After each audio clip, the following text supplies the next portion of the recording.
Alright everyone, welcome back to Joe Man's Land. I hope you're having an amazing day. Today we're going to be talking about why there needs to be a Z6III in 2023 and what are the 3 things that camera should see. I want a hamburger, no, a cheeseburger. I want a hot dog, I want a milkshake, I want potato chips. You'll get nothing and like it. But before we get into that, I would love to hear what you guys think of this new vlogging setup. As I'm sure you can tell, I'm not using my Z6 for this video, no, and I'm not using the Pocket 2 either. Recently got a Sony ZV-1. I'm still waiting for the variable ND and some other accessories for it, but overall this camera is rock solid. All right, so why do we think we might want to see a Z6III in 2023? Well, the main reason has to be the fact there's such a gap in the market right now for Nikon consumers. Yes, we've got the Z8 and Z9, which are incredible pro-grade cameras, but what do they have that's gauged towards the prosumer?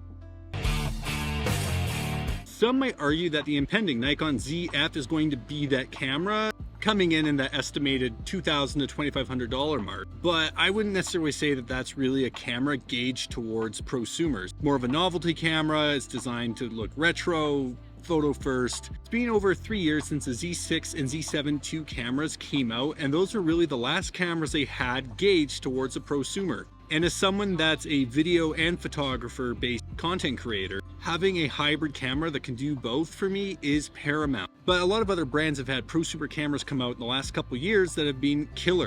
You know, with Panasonic, you've got the S5 Mark II-X, which is just a great camera with 6K open gate recording. Fuji's got some great cameras too, so there really is a gap for Nikon. But enough talking about why it should be here. What should the Z6III have? So we'll go into 3 things that we think the Z6III should have if it comes out in 2023 or early 2024.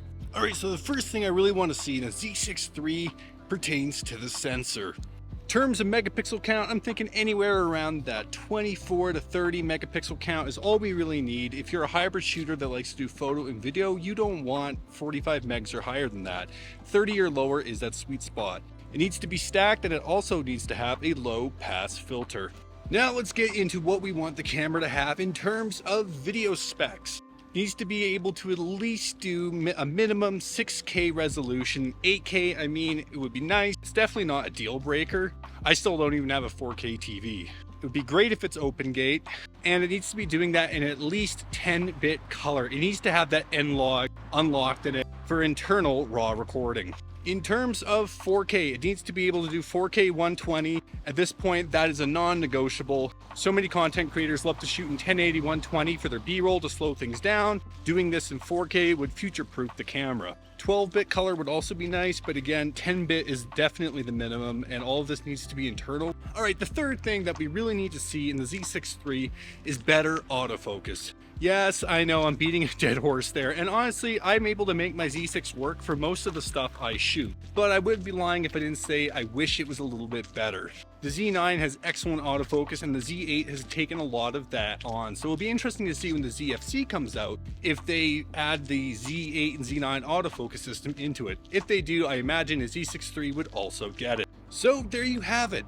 I think there's a real opportunity for Nikon to make a big splash in a big way for a lot of different photographers and videographers that currently aren't being addressed by their camera lineup. So is this me bashing Nikon? No, it is not. This is just me saying that there is a gap in the market for them. There has been for a number of years now. Saying that a Z6III, at least for myself as a photo video guy, would be the ultimate camera. Does this mean I hate my Z6? No, it does not. I still love that camera. It is great, and it will be what I continue to use until the Z6III drops. But in the comments below, folks, let me know what you think are the 3 things that I outlined, being sensor, video specs, and autofocus, the 3 main things for the Z6III, or are there other things you would like to see included in the camera that I didn't mention? But we'll leave this one here. Hit that like button, subscribe to the channel, and remember to take beautiful photos every single day. Don't do it for the views, do it for yourself, and I look forward to seeing you all in the next one.